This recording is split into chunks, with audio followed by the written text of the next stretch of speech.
L'initiative locale de développement a organisé ce 3 décembre 2021 sur le terrain de football de la commune 3 du district de Bamako une foire et exposition des produits transformés par les handicapés. Suivons le reportage. Les femmes et hommes de l'association pour la promotion des initiatives locales de développement ont placé cette journée sous le signe de leur propre autopromotion, magnifiée par une foire d'exposition des produits transformés par les handicapés. Ils ont appelé les autorités et les personnes de bonne volonté à leur soutenir davantage et aux camarades handicapés de se battre pour leur propre développement. J'invite mes camarades handicapés à redoubler d'efforts et d'abnégation pour forger notre propre épanouissement.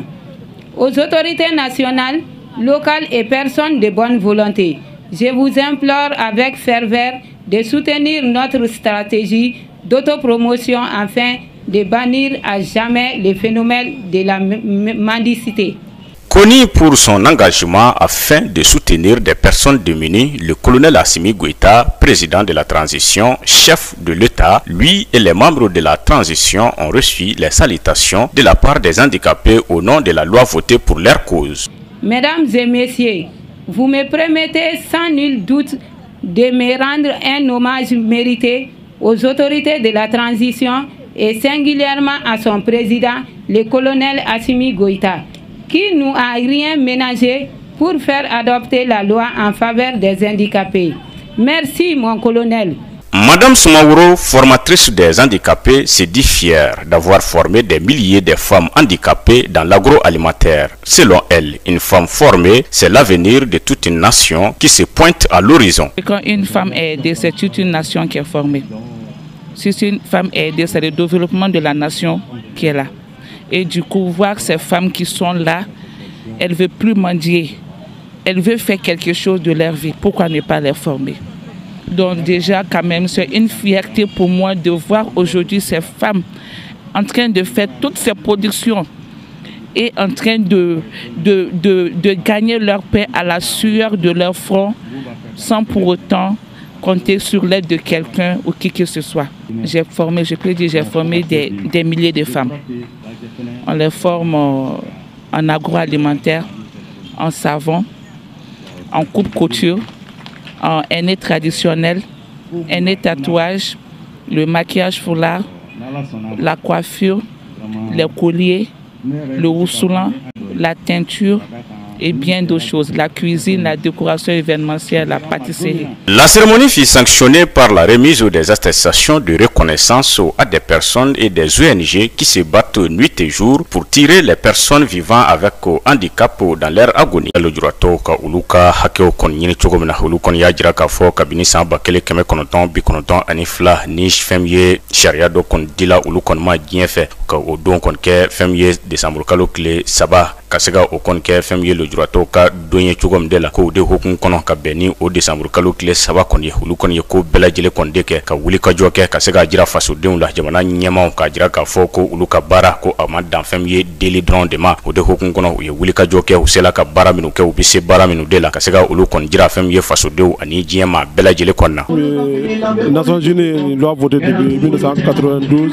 ka ira fo ko ni do mana zene 3 décembre avo ira fo do jurato be suka hake yini jamana kono donc konna na ango ni anya la dini bi ka ira fo me ira jamana na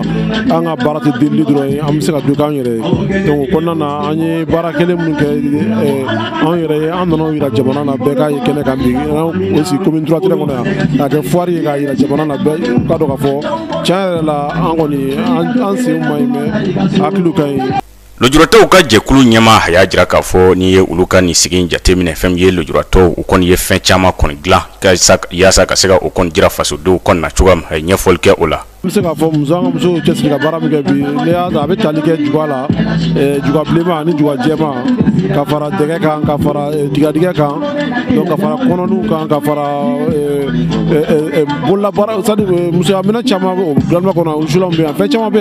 donc ama be fo sa te bango ni ye ni bara yere jatemine ina ye ka fo musoba o dobe ni bara bela jele kon kofe ka sega lo jurato ku deme bara chama konna ina fo femye galado kata se bara kalon ani kata taa se fɛn ye kalaliw bɛɛ lajɛlen kɔni ma ka fara baara caman kɔni kan kɔni y'a jira k'a fɔ ale bɛ ka nin de kɛ de yaasa ka se ka musolakaw dɛmɛ k'u bɔ gɛlɛya kɔnɔ ko ka sabuya kɛ kɛrɛnkɛrɛnna fɛn ye musolaka minnu bɛ yen ni lujura bɛ o la a ka fɔ cogo la maa minnu b'a fɛ ka bɔ fɛn ye deli la fɛn olu kan ka dɛmɛ kɛrɛnkɛrɛnna ni musolakaw don.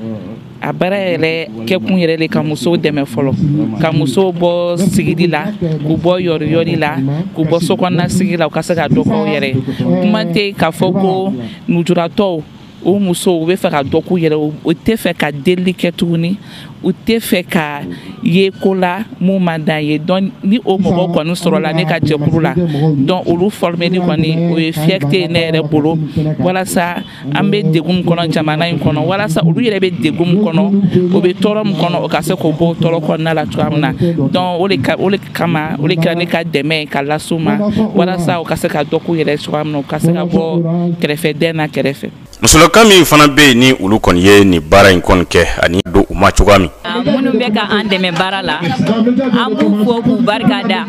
u ye anw lujuratɔw dɛmɛ baara la u y'a yira k'a bɔ k'an ka bɔ chômage la anw ye ko u b'a fɔ anw ye gerebu ye mais ni ninnu ye anw dege baara la gerebuya tɛ yen anw yɛrɛ b'an ka nin baara bɛɛ kɛ an b'an ka feere bɛɛ kɛ an yɛrɛ b'an ka laɲiniw bɛɛ kɛ mais an bɛ Ala de deli an bɛ dɛmɛbagaw deli hali bi an mago bɛ dɛmɛ de la pour que anw bɛ se k'an ka baara kɛ n'o tɛ minnu y'an former u y'u ka baara kɛ mais sisan an mago bɛ dɛmɛ de la minnu bɛ se ka dɛmɛ k'an ye pour que toujours an ka baara kɛ. Bari ni mɔgɔ min ye banabaatɔ dɛmɛ i ye yɛrɛ de dɛmɛ an bɛ dugawu k'aw yɛrɛ an minnu sera Ala ka balimabanko ɲuman d'u ma k'aw yɛrɛ kisi bana jugu ma san caman Ala k'o d'an ma sababu caman b'a la Ala k'a d'an ma n'o tɛ an kɔni sɛgɛnna an b'a lajɛ awɔ an b'a barika da walahi. Kɛnɛ in kuncɛla ni min de ye o de ye ka foliba ta ka ɲɛsin Camancɛ fanga ma ɲɛmaa Asimi Goyita ani fɛn ye Camancɛ fanga maaw bɛɛ lajɛlen kɔni ma minnu kɔni ye wulikajɔ kɛ ka se ka sariya dɔ ta yaasa lujuratɔw olu na se ka dɛmɛ cogoya min na ani fɛn ye u kɔni tilala ka gafe kɛrɛnkɛrɛnlen kɔni ta k'o di maaw ma maa minnu bɛ yen ni olu kɔni kɛmɛ ka sɔnna dabila ka wulikajɔ de kɛ yaasa lujuratɔw olu na se ka bɔ degun kɔnɔ fɛn ye Mali kɔnɔ cogoya min de la.